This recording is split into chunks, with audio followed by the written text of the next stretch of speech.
என்பது பொடியாகி போகலாம்.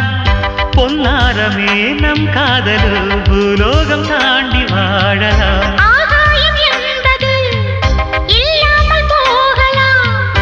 ஆனாலுமே நம் நேசமே ஆகாயம் தாண்டி வாழலாம். கண்ணீரில் ஈரமாகி கரையாட்சி காதலே, கரை மாற்றி நாமும் மெல்ல கரையேற வேண்டுமே. நாளை வரும் காலம் நம்மை